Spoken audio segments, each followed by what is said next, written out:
morning. My name is Laita Herb, and I'm the coordinator of Ashford Street Abundant Garden. Welcome.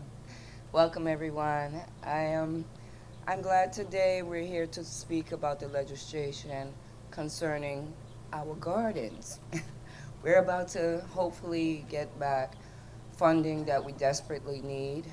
We used to get a lot of funding from New York City, and they took away the funding about 2 years ago. Each year, I would get so many beautiful presents from New York City. I would be so happy, okay? And the last thing I got was this big, beautiful pergola in the back, the wooden structure. And we would get paints and wood, and it would just be continuous. And I would be able to have wonderful events, and they would sponsor my events, send forth beautiful plants so I can have children planting and painting beautiful things around the garden. And now, I'm not so happy anymore. And this is the truth, because I can't call Green Thumb anymore and say, hey, I need this or I need that. It isn't so swift anymore.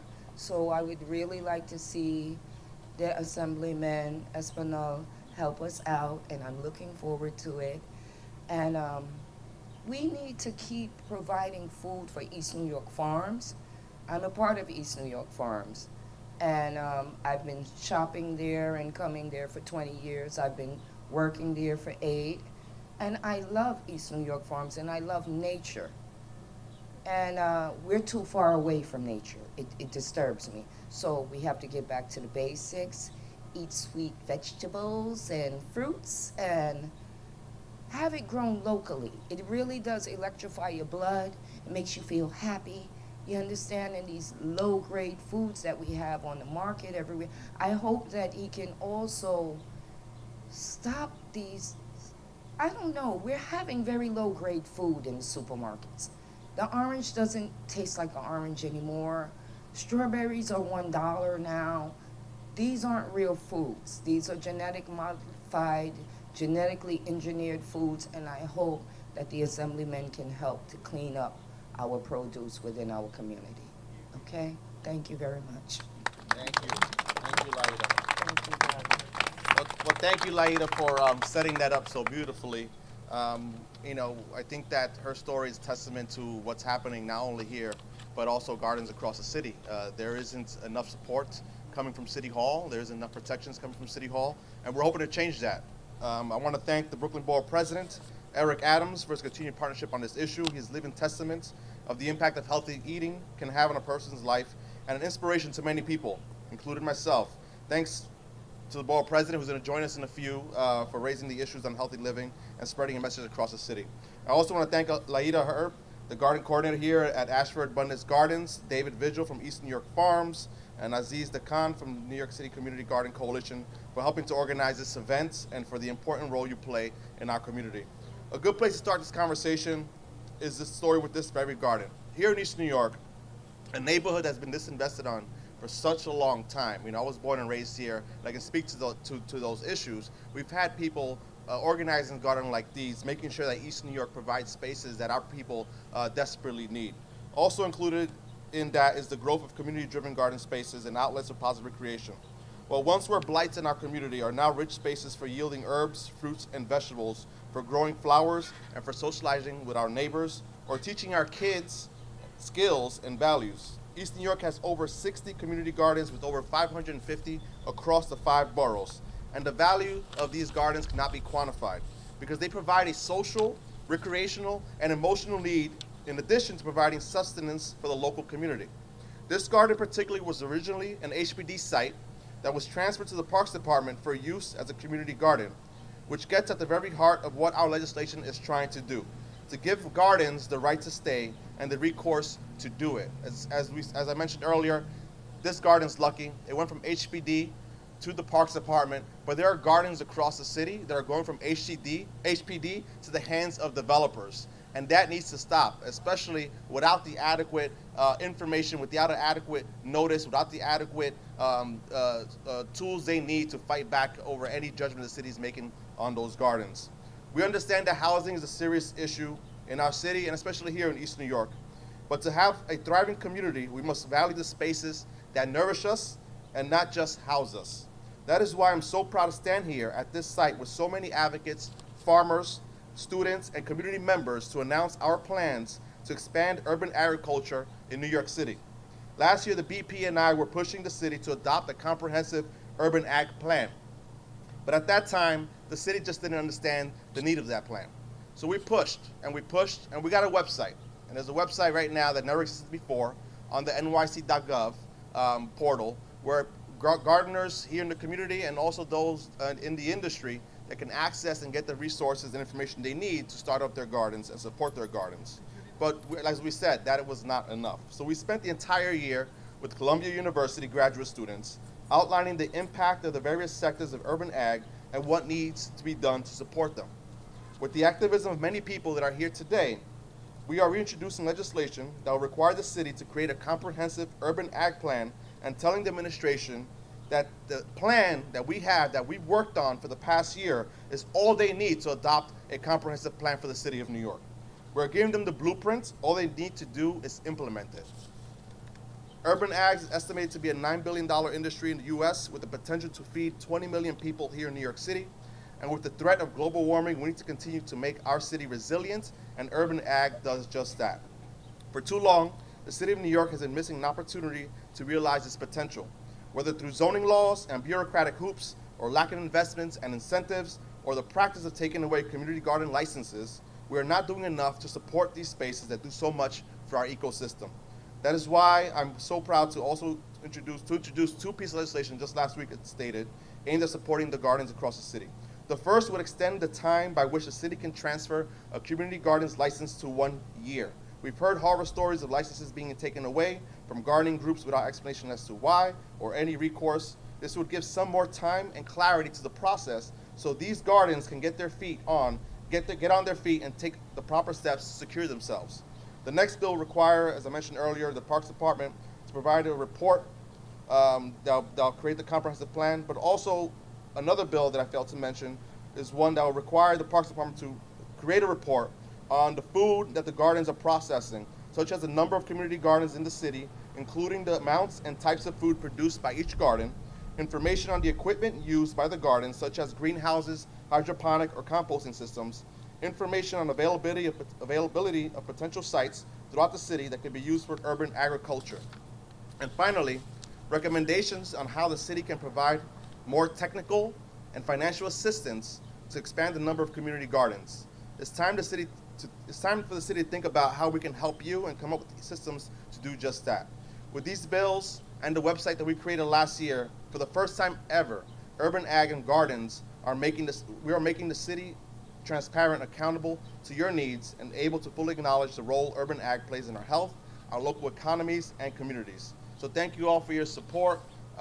So I want to give it up to, we had the borough president who's on his way, he'll be here any minute. So I want to give David Vigil a chance to say a few words, the project director of East New York Farms.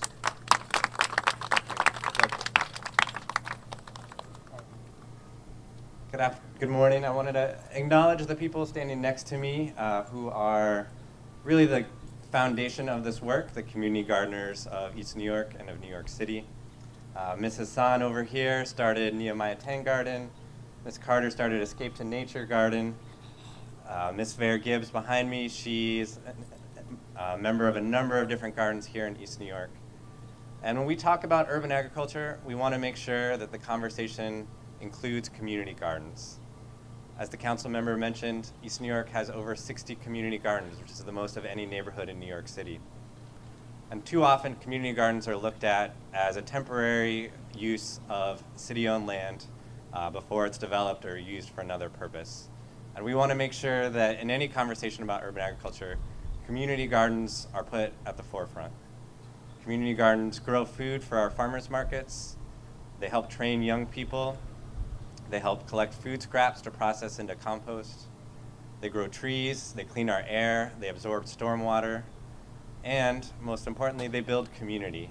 Community gardens offer a place where people of different ages and different backgrounds can come together around growing food.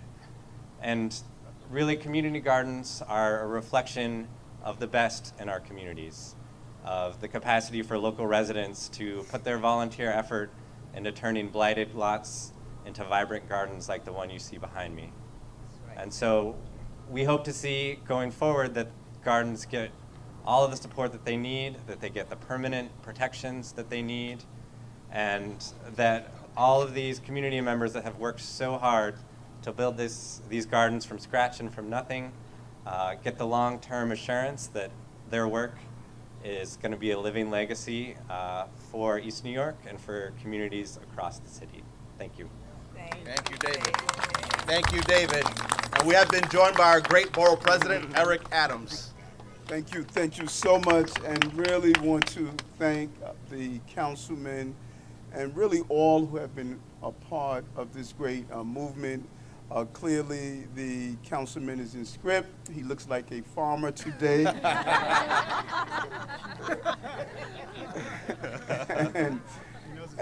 and he has really planted the seeds of urban gardening throughout the entire borough. And the real weed in the soil that we must pluck and remove are the countless regulations and lack of information that really is prolific throughout the entire system.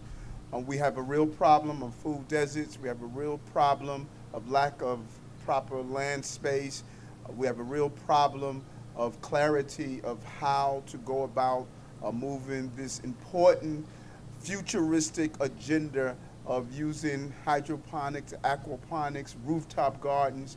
The problem can be solved. The question mark can be straightened to an exclamation point. New York City can lead the way of urban farming. It will deal with all the issues that we are now seeing with trucks on our roadways of transporting vegetables and apples and oranges and other fruits from the southern and northern part of the country and the state. What we are saying here with this very important initiative is how do we bring clarity to our businesses? How do we ensure that we protect our existing neighborhood gardens? And how do we start a pipeline of teaching young people this amazing industry that is available when it comes down to urban agriculture? That is what all of these partners are about, and I'm sure the councilman thanked everyone who has participated.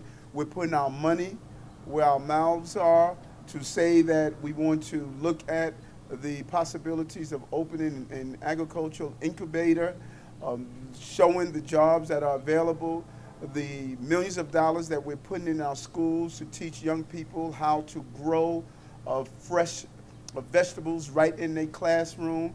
If they build it, grow it, they will eat it. And we will stop seeing the plethora of diseases that come from lack of proper nutrition, particularly in communities like East New York, Brownsville, and other communities where surrounding the housing stock is junk food, yet in affluent communities, they have whole food. We say no to that. We want to empower local people to grow local and understand the power of having healthy food. No one knows it better than me. It was a plant-based diet, nutrition-based diet that reversed my diabetes without any medicine. When you do a mapping of this in communities like these, you see we have a high level of asthma, high levels of diabetes, high levels of heart disease, high level of high blood pressure. Our children at a young age, they are now experiencing those diseases that were historically for older adults, and is connected to the diet, and we can turn this around. This is an amazing opportunity. I cannot say enough for all of these partners who are here, and for the councilmen for having the vision to use the thousands of rooftops that we have available that can be utilized, saving our historical community gardens and teaching this important agenda of moving forward of having an urban agriculture clarity. And we can do it. We're on the road to do so. So hooray for you. The beauty of this, no garden is complete if they only have one type of plant inside. If you take a reflection of our gardeners who are sharing the soil together, it's a reflection of the diversity of what a garden should look like. All different ethnic groups, all different backgrounds coming together to plant the soil of not only fresh vegetables, but also how do we grow together as a community. One Brooklyn, one city, one country, and we're going to push back anything that's going to prevent us from coalescing together as a city. Thank you. Thank you to all of you. Thank you, Mr. BP. Up next, we have Aziz from the New York City Community Garden Coalition. Thanks. Thank you. Good morning, everybody, or good afternoon, wherever we are. I want to turn around and just talk to these people for a second. So I always want to remind everybody who works in community gardens that this is your land. This land is what you've worked on. This land is our land. We've put sweat equity into these properties. We've made them whole again. The city still maps these pieces of parcels as vacant property. Vacant property. Take a look. Put your cameras back here. There's nothing vacant about this piece of property, folks. And we need to change that. And the councilman and the borough president are beginning to do this. It's a long, long process. We've been here before and we've never gone up really far after that. So what we're trying to do is push against the city. Push against the city to remind them that we are the stewards of this land. That we've made these vacant lots green. That we've made these vacant lots places where people gather together. You know, we often talk about community gardens and we forget the word community. It is a community. It's part of a community. We are land farmers. We are neighbors. You all have heard this story a million times, and I love to say it because it's true. When we were organizing against HBD for taking this very piece of property away, there was a person in that room who said, I've lived in my apartment. It was in East Harlem. I lived in my apartment for about 25 years. I'm pretty certain the person across the hall lives there as long as I have. I don't know who he is. But I know all my neighbors through my community garden. And that's an important fact, folks. It means that we meet together. We gather together. We, as the borough president said, all our ethnicities, the people that we don't like, we like when we're in community gardens. Let's face it, it's true. So I'm urging everybody to remember this and to make sure that this day marks the beginning of a time when we work with the city council, when we work with not just the Brooklyn borough president, but all the borough presidents. This isn't just a Brooklyn issue. This is a city issue. This is an issue where we can make a big difference. The mayor talks about being part of the Paris Climate Accords, but what's he doing about that? This is a part of this. This is how we change, literally block by block, the climate. I mean, we're sweating out. It's 100 degrees. It's been raining. Everything has changed in this climate. We can make a difference. We are carbon sequesters in these places. We are growers of food. The climate change is going to make our seasons longer, and we can continue to grow different crops, and we will grow different crops. So there's one last thing I just want to say. We all talk about, and it sounds so cute, food deserts. Let's be clear about this. They're not food deserts. It's food apartheid. This is an intentional action to keep these communities underserved. They talk that, oh, well, nobody needs fresh produce in these neighborhoods. It's not true. If you opened up a supermarket, your food here goes to people who need fresh produce. You were great when you said that. So don't forget this, folks.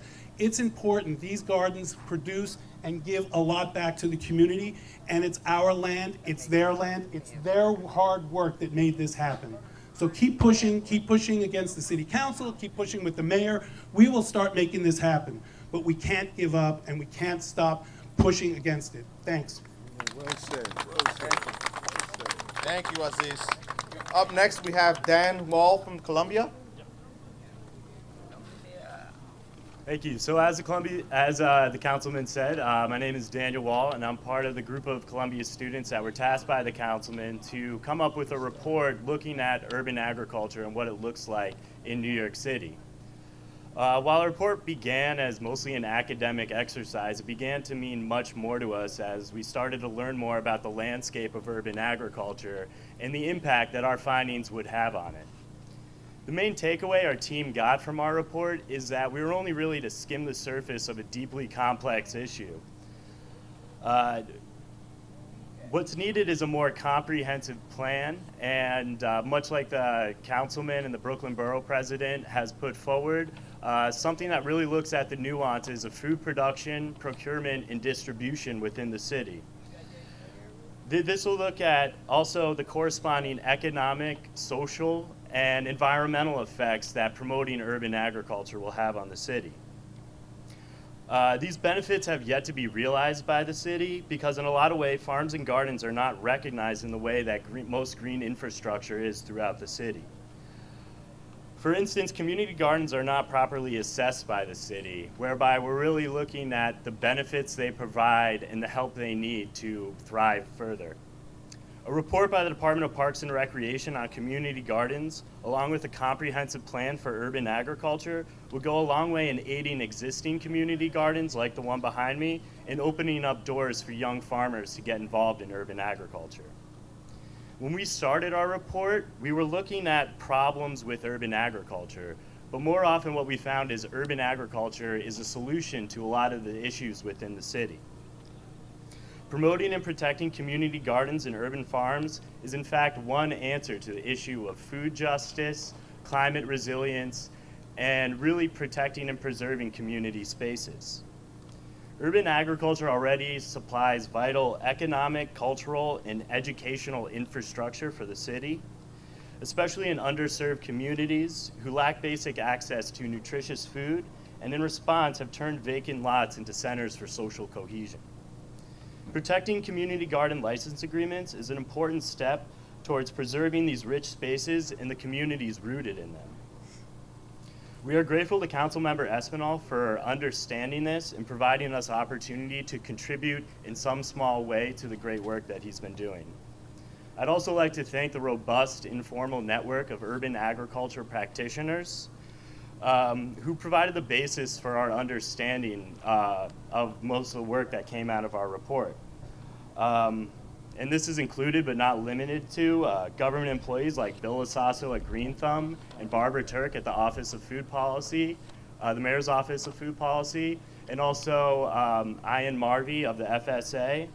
But more importantly are the advocates like Aziz Dekan behind me from the New York City Community Garden Coalition, Kiana Mickey from Just Food, and the entirety of the different members of the New York City Ag Collective. And I would like to especially thank the countless practitioners who really inspired our work and who are out there doing the real on-the-ground work right now as we're sitting here talking, transforming their communities with sweat, soil, and water, like our gracious Lietta Herb, who was here behind me. And I'd like to thank you all for your attention on this important topic, and Councilmember Espinal and Brooklyn Borough President for allowing me to speak towards this great legislation that they're trying to put forward. Thank you. Thank you. I think he was talking about olive oil, not oil. I want to acknowledge the LDC, Cypress Hills Local Development Corporation. They couldn't be here with us. To say a few words, but we do have the youth. Oh, you're going to speak? Okay. So we do have representatives here from the organization. We have the children who is part of the summer youth program who've also been working in farms across the neighborhood. Up next, we have Susan Chin, the Executive Director of the Design Trust for Public Spaces. Thank you so much, Councilman. Thank you for both you and Borough President Adams for promoting urban agriculture in all 5 boroughs. I think one of the questions is how many different colored vegetables did you eat today? Or do you plan to? Well, let's hope that it's at least 5, right? So Design Trust for Public Spaces 5 Borough Farm project began in 2009, so we've been supporting you all for a very long time.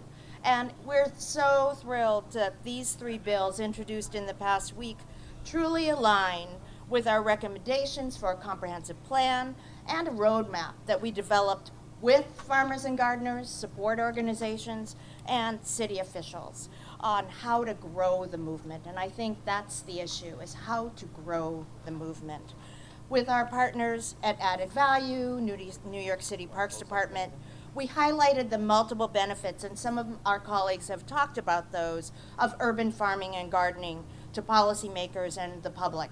And there were over 900 farms and gardens that produce food in New York City. Isn't that awesome? I mean, we give access to healthy food, connect young people with seniors. We also collect stormwater and compost and food scraps and make it into productive soil, and we create jobs.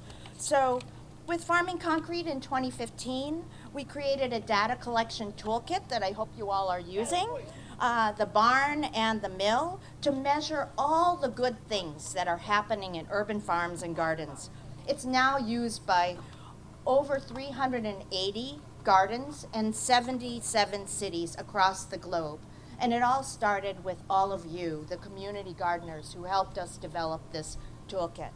We truly believe that Councilmember Espinal and the Borough President Adams, with the help of this amazing community, that we can create a robust and equitable urban ag plan that promotes growth and strengthens all forms of gardening and farming citywide to benefit all New Yorkers. So thank you again.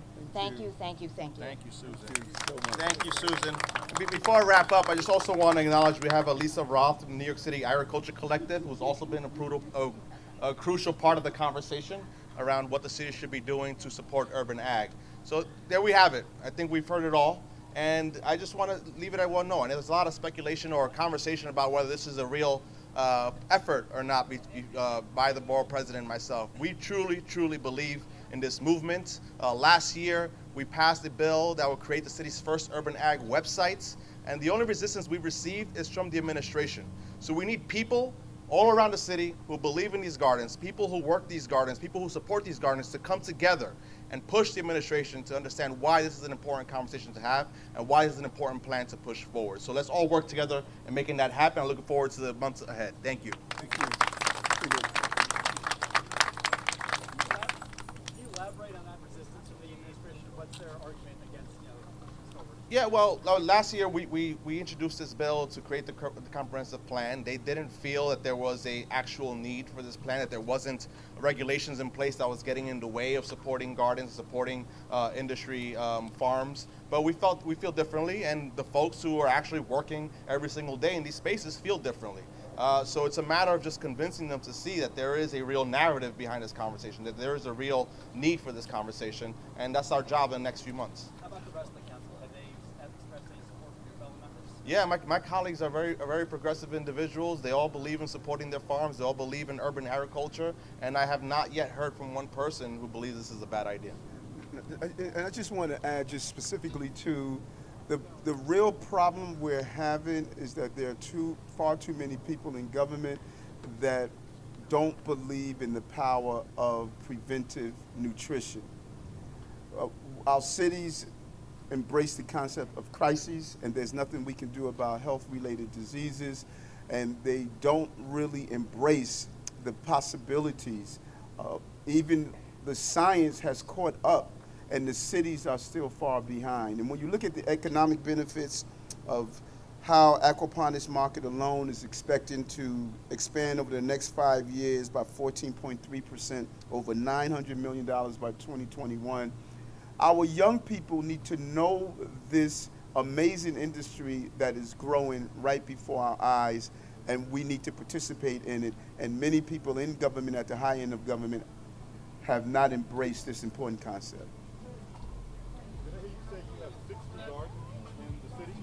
No, we have 50 gardens here in East New York, 60 gardens here in East New York, 550 across the 5 boroughs. And East New York is the neighborhood that has the most gardens out of any other neighborhood across the city. Okay, all right, going once, twice, good. So that's interesting. So it goes back to what we were saying, that you have different cultures that are growing different Yes. foods. Bangladeshi, Guyanese, that's nice quality, good soil. Where do you get your soil from? Oh, from green topsoil, thumb, right? topsoil, compost, you get a compost.